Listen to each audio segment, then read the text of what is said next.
Good morning, everyone. I'm Annabelle Bond, and I'm here to tell you a little bit about my journey to the mountains. 250 daring men and women are climbing toward the summit of Mount Everest, the highest point on Earth. Some will succeed, most will fail, 7 will die. This is my big inspiration. This is my grandmother. In 1929, she was one of the first Western women in Nepal. In my mind, she is one of the pioneers of adventure travel. I grew up here in Hong Kong, commuting to boarding school in the UK when I was 8 years old. My career took me back to Hong Kong, where I worked in real estate for FPD Savills for 10 years. It was during this time that I became involved in competitive long-distance running, competing 4 years in a row in a 103-kilometer mountain marathon known as the Trail Walker, a very understated name for such a grueling race. I believe that it was this race and its training that enabled me to climb mountains for 2 reasons. 1, I became very in tune with my body and my physical limits. And 2, I knew I had the stamina and endurance required for a summit day. I gave up my career in real estate, and I decided I was far more suited to a career in adventure travel. I spent plenty of time doing the research. I climbed a mountain in Bolivia, I rode horses across Ecuador, I ran the Inca Trail, and I learned to play polo rather badly down in Argentina. It was about mid-2003 where one of those life-changing opportunities came my way. It began with my mother meeting a Chilean banker at a party.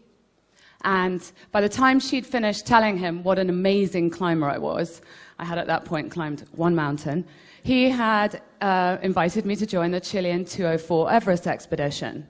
Now, what obviously started as a joke, I took seriously, and I got on a plane, and I flew to Ecuador, and I met the Chilean team to climb 2 20,000-foot peaks in a week. Despite the numerous attempts to ditch the gringa, we had 2 successful ascents down in Ecuador, which led to a much more formal invitation for me to join the Chilean 204 Everest expedition. I then went to live down in Chile for 3 months and climbed another 5 peaks above 20,000 feet. So that by the time I left for Everest, I'd climbed 8 peaks above 20,000 feet. The 7 summits, for those of you who might not be aware, are the highest peaks on each continent, located on some of the most remote corners of the Earth. The order in which I climbed them, Everest, needs no introduction, the tallest mountain in the world, and claims the lives of 10% of those that climb it. This particular picture was taken of my team, coming up, through the Khumbu Icefall. Don't know where that's at. One of the more treacherous areas of the mountain, and where more than half the total fatalities have taken place. Sorry, I don't know why that didn't come up. There it is.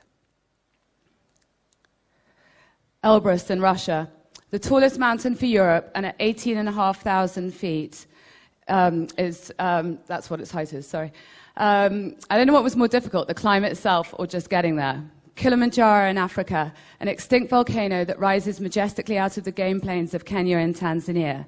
We went through some very diverse scenery, from dense tropical jungle to arid moorland to a melting glacier near its summit. In Australia, the easiest of the 7 summits by far, and of an altitude less than Aspen, Colorado.